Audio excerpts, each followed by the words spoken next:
देश में दोस्तों जब जब चुनाव का माहौल होता है तब तब रोहिंग्या मुसलमान और बांग्लादेश से जो घुसपैठिए आ रहे हैं, जो अवैध तौर पर आकर के ज़रूरी दस्तावेज बनवा करके अपने मत के अधिकार को दरअसल अपनी बपौती समझने लगते हैं। बार बार ये मुद्दा उठता है और विपक्ष भी कई बार संदिग्ध के घेरे में आ चुका है कि जब भी ऐसे लोगों को ढूंढ ढूंढ करके इनका वोट काटा जाता है, इनके खिलाफ में कार्रवाई की जाती है, तो फिर विपक्ष के पेट में इतना ज़्यादा दर्द क्यों होने लगता है। दरअसल एसआईआर की जो प्रक्रिया चल रही है उसमें ज़रूरी दस्तावेजों को लेकर के जो विवाद खड़ा हुआ है, इस बाबत सुप्रीम कोर्ट ने जो बड़ा फैसला किया है, जो सुप्रीम कोर्ट ने बड़ा आदेश जारी किया है, उसकी वजह से कपिल सिब्बल के साथ साथ विपक्ष को 440 वोल्ट का झटका लगा है, जिसकी वजह से विपक्षी खेमे में हड़कंप मचा हुआ और कहीं ना कहीं सुप्रीम कोर्ट ने तल्ख टिप्पणी करते हुए विपक्ष के उन तमाम मंसूबों को पानी फेर दिया है जिसके तहत सुप्रीम कोर्ट में एसआईआर के खिलाफ में ये पिटीशन दाखिल की गई थी। क्या सुप्रीम कोर्ट ने बड़ी टिप्पणी की है, कैसे कपिल सिब्बल और विपक्ष को 440 वोल्ट का झटका लगा है, इसके बारे में हम इस रिपोर्ट में विस्तार से जानेंगे। लेकिन उससे पहले आपसे विनम्र निवेदन है कि प्लीज चैनल को सब्सक्राइब कर लें और अगर आपको वीडियो पसंद आए तो वीडियो को लाइक जरूर करें। कपिल सिब्बल विपक्ष के लिए केस लड़ रहे हैं एसआईआर को लेकर के। बिहार में जो विधानसभा के चुनाव होने वाले हैं और चुनाव आयोग की तरफ से जो एसआईआर की प्रक्रिया करवाई गई, लगातार विवाद की स्थिति बनी हुई है और सुप्रीम कोर्ट में बैक टू बैक इसे लेकर के हियरिंग चल रही है। और अब जो कपिल सिब्बल ने दलीलें पेश की और उसके बाद में जज साहब ने जो खरी खोटी सुनाई है वो बहुत ही दिलचस्प है। दरअसल आपको पता होगा कि चुनाव आयोग ने जब एसआईआर की प्रक्रिया शुरू करवाई थी उस समय आधार कार्ड को एक वैलिड डॉक्यूमेंट नहीं माना जा रहा था। सीधे तौर पर निर्वाचन आयोग ने कह दिया था कि आप या तो पासपोर्ट दिखाइए, एजुकेशन सर्टिफिकेट दिखाइए, मूल निवासी प्रमाण पत्र दिखाइए, या फिर आपने सरकार की किसी भी योजना का अगर लाभ उठाया है तो उससे रिलेटेड आपके पास में अगर दस्तावेज हैं तो फिर वो आप मुहैया करवाइए। विवाद गहराया, सुप्रीम कोर्ट तक ये मामला गया और विपक्ष ही लेकर के गया था और फिर सुप्रीम कोर्ट ने अपने पिछले फैसले में ये कहा था कि आधार कार्ड को भी एक वैलिड डॉक्यूमेंट के तौर पर देखा जा सकता है। आधार कार्ड को वैलिडेशन दे दिया गया था कि एसआईआर की प्रक्रिया के दौरान आधार कार्ड को भी एक जरूरी दस्तावेज जैसे कि राशन कार्ड या दूसरे दस्तावेजों को माना जाता है, वैसे ही आधार कार्ड को भी ट्रीट किया जाए, ये सुप्रीम कोर्ट ने कहा था और चुनाव आयोग ने भी सह अक्षर इसका पालन किया था। अब विवाद की स्थिति यह है कि कपिल सिब्बल दलीलें वहां पर देते हुए दिखाई दिए कि आधार कार्ड को एक जरूरी दस्तावेज क्यों ना माना जाए, तो फिर सुप्रीम कोर्ट ने यह टिप्पणी की। देखिए, क्योंकि कपिल सिब्बल ने सुप्रीम कोर्ट के पुराने 3 फैसलों का वहां पर जिक्र किया कि जहां पर सुप्रीम कोर्ट ने यह कहा था कि आधार कार्ड को हम वैलिडेशन दे रहे हैं, तो सुप्रीम कोर्ट ने स्पष्ट किया कि देखिए, आधार कार्ड एसआईआर की प्रक्रिया में एक जरूरी हिस्सा बन सकता है, एक one of the important document बन सकता है, आप दिखा सकते हैं एसआईआर की प्रक्रिया के दौरान, लेकिन आधार कार्ड को हम नागरिकता का प्रमाण नहीं मान सकते। अब आप दोनों चीजों को दोस्तों लिंक करिए। जैसा कि मैंने रिपोर्ट के इनिशियल फेज में कहा कि जब जब चुनाव आते हैं तब तक रोहिंग्या मुसलमान बांग्लादेशी घुसपैठियों का जिक्र होता है। आधार कार्ड को बनवाना कोई बहुत बड़ी बात नहीं है, चाहे फिर वो घुसपैठिए बांग्लादेश से आ रहे हो, चाहे पाकिस्तान से आ रहे हो तार काट करके, या फिर भारत के जितने भी पड़ोसी मुल्क हैं, अगर वहां से कोई भी घुसपैठिया आता है और उसकी अगर जरा सी भी जुगाड़ है, घूसखोरी में जो लोग शामिल होते हैं उन्हें पैसे दे करके, पैसे खिला करके आधार कार्ड आसानी से बनाया जा सकता है। इसलिए सुप्रीम कोर्ट के जजेस भी साफ तौर पर कह रहे हैं कि सुप्रीम कोर्ट को हम one of the important document consider कर सकते हैं, but that is not a evidence of your Indian citizenship. सीधे तौर पर कह दिया सुप्रीम कोर्ट ने कि हम आधार कार्ड को बिल्कुल भी नागरिकता का आधार नहीं मान सकते कि आपने आधार कार्ड दिखाया और हमने मान लिया कि आप भारत के नागरिक हैं, आपको दूसरे जरूरी दस्तावेज देने होंगे। तो फिर से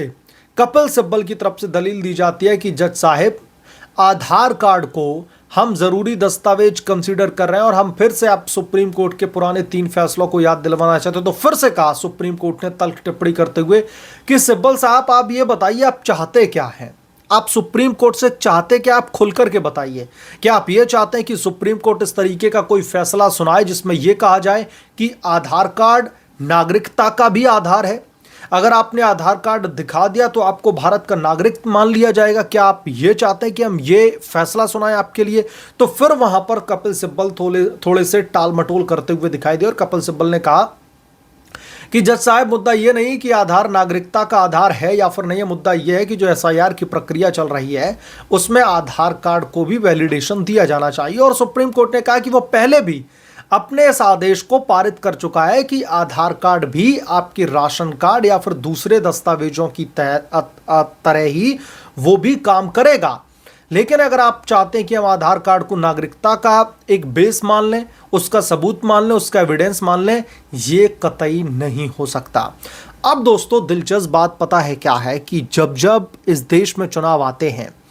घुसपैठियों का जिक्र होने लगता है, रोहिंग्या मुसलमानों का जिक्र होने लगता है। आपको मैं दिल्ली के विधानसभा के चुनाव का वो दौर याद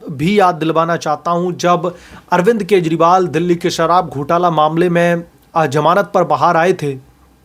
तो दिल्ली की जनता की अदालत में जाकर के उन्होंने कहा था कि आप जिताएंगे तभी हम दोबारा से सत्ता पर बैठेंगे। उसी समय चुनाव आयोग के आदेश के बाद में दिल्ली के तमाम ऐसे इलाके थे जहां पर घुसपैठिए,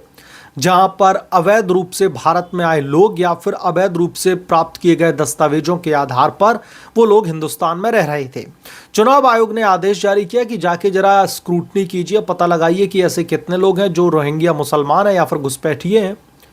तो जब वहां पर दोस्तों एक एक करके लोगों को उनके घर तोड़े जा रहे थे, जिन्होंने अवैध रूप से वहां पर एक ठिकाना बना लिया था, तो जब ये कार्रवाई की जा रही थी तब दोस्तों आम आदमी पार्टी बुरी तरीके से तिलमिलाई हुई थी। आम आदमी पार्टी के केजरीवाल कह रहे थे कि केंद्र सरकार के इशारे पर उन लोगों के चुन चुन करके वोट काटे जा रहे हैं, उन लोगों को चुन चुन करके टारगेट किया जा रहा है जो लोग आम आदमी पार्टी को, अरविंद केजरीवाल को या फिर उनके सहयोगी नेताओं को वोट देते हैं। तो क्या जिन लोगों के पास में वैलिड डॉक्यूमेंट तक नहीं है कि वो इंडियन सिटीजनशिप है, आप लोग मुझे कमेंट करके बताइए कि क्या ऐसे लोगों को हिंदुस्तान में रहना तो आप छोड़ ही दीजिए, शरणार्थी के तौर पर कैसे, वो एक अलग मुद्दा है, क्या ऐसे लोगों को मत देना का अधिकार होना चाहिए? तो और आम आदमी पार्टी को कौन लोग मत दे रहे हैं? आधार कार्ड घोटाला भी निकल करके सामने आया था, कैसे फर्जीवाड़े से आधार कार्ड बनाने की बात आई थी उसी समय जब इस तरीके की कार्रवाई की जा रही थी, और उसी समय कोई पता नहीं आम आदमी पार्टी का कार्यकर्ता था या नेता था, उसके ऊपर भी गंभीर आरोप लगने लगे थे। तो कुल मिलाकर के जब जब चुनाव का पर्व आता है, ये घुसपैठियों को लेकर के, रोहिंग्यों को लेकर के विपक्ष एक्स्ट्रा पॉजिटिव कैसे हो जाता है, एक्स्ट्रा पॉजिटिवनेस उसकी कैसे दिखाई देने लगती है,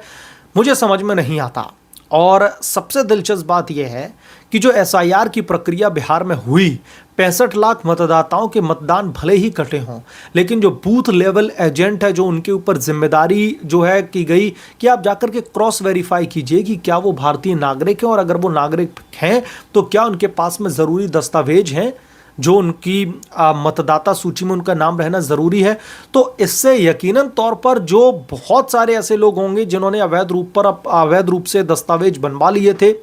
वोट की प्रक्रिया में शामिल हुए थे, ऐसे कई लोग 65 लाख में से मैं अगर ये 10-20 हज़ार भी लोग मानूंगा कि डर जाएंगे अगर उन्होंने दोबारा से अपने चुनाव को अपनी वोटर आईडी को लेकर के आवाज़ उठाई तो पकड़े जाएंगे कि वो अवैध रूप से बाहर रह रहे हैं। तो बहुत सारे लोगों को चिन्हित करके सरकार पनिश भी कर सकती है, उनके अपने देश में वापस भी भेज सकती है, और अगर यहां पर आकर के कोई जघन्य अपराध किया है तो उन्हें उठा करके जेल में भी डाला जा सकता है। मसलन इस पूरे के पूरे मामले को लेकर के जो सुप्रीम कोर्ट ने कपिल सिब्बल और विपक्ष को 440 वोट का झटका दिया है, आप क्या सोचते हैं इसके बारे में? जो भी आपकी राय में कमेंट करके जरूर बताएं। जल्द मिलूंगा किसी दूसरे बड़े अपडेट के साथ में, तब तक के लिए धन्यवाद। अगर आप लोग चैनल पर नए हैं तो प्लीज चैनल को सब्सक्राइब कर लें, साइड बने बेल आइकन को जरूर प्रेस कर लें ताकि जैसे ही मैं कोई नया अपडेट लेकर के आऊं तो इसकी जानकारी सबसे पहले आपको मिले।